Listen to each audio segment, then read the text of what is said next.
Good morning, everyone. Clayton Bikercowboy here. The weather's beautiful. We're kind of getting back in the swing of things. As always, life's busy, but that's great.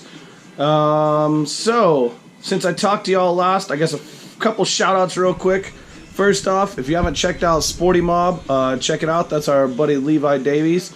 Got dope stickers. We got both the bikes Sporty Mobbed up here.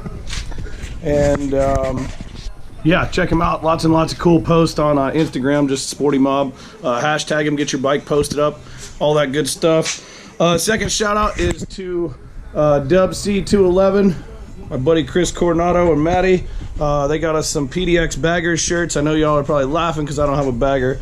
I got Bikercowboy on the sleeves, self-made around here on the back.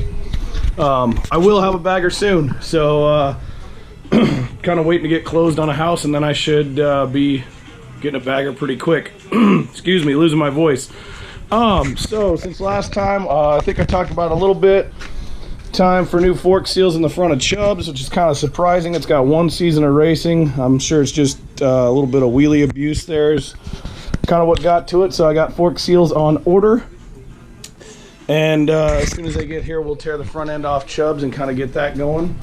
Also, Spit Shine. Our buddy Bobo Glide is now the Northwest rep for this stuff. I've been trying it on the van windows, helmet shields, bikes. Been using it a couple weeks here. So far I'm very, very impressed. We'll get back to you on Spit Shine. Anyways, I don't know if any of you guys really know my helmet. Some of you guys do, some of you don't. Sorry, I got kind of a mess here. This is a Scorpion EXO. I kind of stumbled across it because it had a cool pattern on it, and I gotta say I'm super stoked on this helmet. I've had it, I don't know, probably a year now. You got vents up top and below.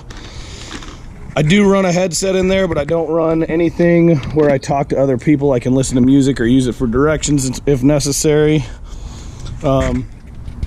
Anyway, so biggest project recently was putting the new starter in the Sportster Sport. Learned a bunch on that. That was cool.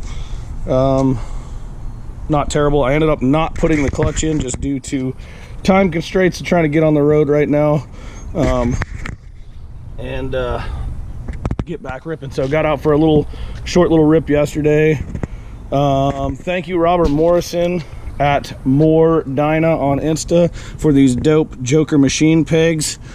Just put those on this morning, so we're gonna rip to work. We've got Taco Wednesday bike night tonight, so I'm looking forward to seeing everybody out there. That's always fun. You know, it's funny, you always have your favorite bike you've bonded with, and you forget how much you miss it when it's gone. So I don't know, it's probably been a couple months since got to ride the Sporty Sport.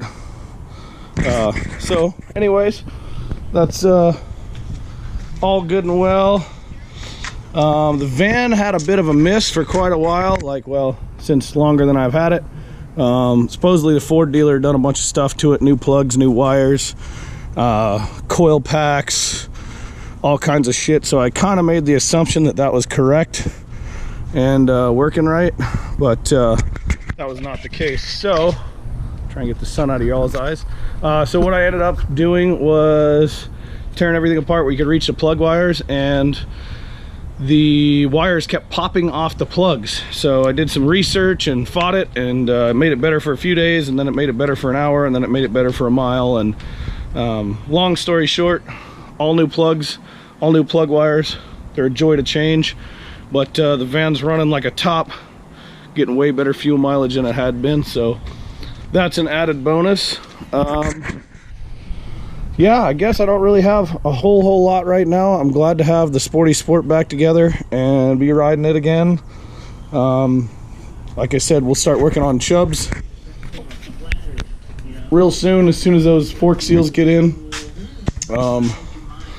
Looking forward to flat track season here. I mean, October's just around the corner, so we'll be back out there sliding around, and definitely excited, kind of looking at houses and stuff. As many of you know, we're going to be moving out to the coast, out to around Tillamook area somewhere. So basically all the shops we're looking at are going to be at least a little bit bigger than what I currently have. So that'll be a definite bonus. Other than that, like I said, bagger project coming up. Hopefully start on that in a couple months. Also, the video I'll probably post right before this is of me riding the live wire. That was probably the coolest part, well, of a long time of my life. I got to go back to Harley for training on the live wire. Of course, that bike's very controversial, very cutting edge, super high tech. I could bore you with 2 days worth of learning about it, but really, once they get out and get available, which is going to be a bit, go ride one. They are an incredible, incredible machine. Super fast, traction control, everything works just like it should. You guys that know me know I'm not a fan of lots of electronics or bike doing stuff I don't tell it to do. The guy that took us on our demo ride was really cool and helped kind of guide me on a few spots, so I was able to come into a corner, apex the corner pretty hard, and as soon as I hit the apex, go 100% throttle in sport mode, and it almost feels, you could just feel like the slightest twitch in a chassis, almost like you ran over one little piece of pea gravel, and that's it correcting itself, cutting power and adding power back. And we were sworn to secrecy on any numbers, but I can tell you the 0 to 60 in 3 seconds that they claim is not nearly as exciting as the from 60 on acceleration. It does have wheelie control, traction control, cornering, ABS, cornering, traction control. You can turn all that stuff off, and that thing is wicked fast. So no, it's not going to be the answer to the Harley. No, it'll never be as cool as my Sportster Sport, in my opinion. Is it absolutely badass? Yeah, there were some guys in the class that really hated the bike to start with, like literally came in with a chip on their shoulder, and they were all giggling like little girls after riding it. So don't knock it till you tried it. It's not for you, it's not for everybody. I totally get all that, but it's amazing, the technology that's gone into it, the sound it makes, the feel it makes. It's got this pulse, so when you enable it, you push it, you start it just like a normal motorcycle, you turn it on, turn the key to on, start, press the start button for 2 seconds, and there's this small pulse that the motor does, so you can actually tell the bike's enabled. Lots of cool details like that. The suspension's amazing, fully adjustable Showa inverted front end, rebound, dampening, and preload. Same on the rear monoshock, fully adjustable. So that bike is rad. Yeah, check it out. Like I said, I'll have a video up of the test ride. It's kind of terrible because all I had was my wrist mount for my GoPro. It's kind of a last minute thing I threw in, so a lot of it's looking at the mirror, and that's that. But anyways, I'll get that posted up. Side note from the live wire, getting to go to Harley headquarters, Juneau Ave in Milwaukee, Wisconsin is just absolutely amazing. You know, if you're a motorcycle nut like me, it's just unbelievable to see all the stuff and the cutaway motors and be in Harley Davidson University, where people from all over the world come to get trained on motorcycles and all kinds of stuff. So you know, it was cool. There was a street bob with every trick new part, which, by the way, check out Harley Davidson's new parts. They've got moto pegs, moto bars, risers, step up seat now, so they're bringing that game for that club style look, you know, pretty quick and pretty hard. I think their stuff looks really nice, but I see the street bob tricked out with all that stuff, and I see an ad posted the next day on my way home on the airplane. You know, it was right next to their room where they're shooting it, so that's cool just to see that. Also got to go to the Harley Davidson Museum.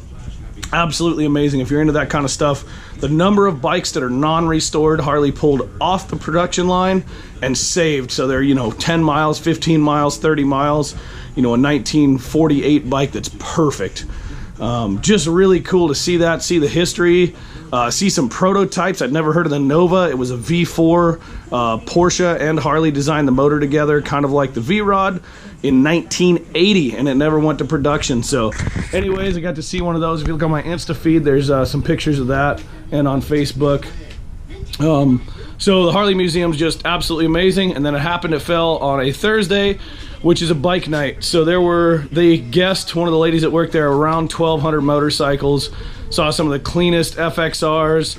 You know, it's crazy being in the Midwest. You see time capsule bikes. You know, somebody's been riding this Harley since, say, 1980 or 1990 or whatever it may be, and it's not particularly customized. I mean, it's got, you know, the normal stuff you do, pipes and bars and stuff, but the bike looks like brand new. Like, you know, they don't really ride in the rain out there. I forget, up here in the Northwest, we smash in the rain. We ride all the time, so our bikes kind of show the weathering a little bit more. But anyways, it was an amazing time.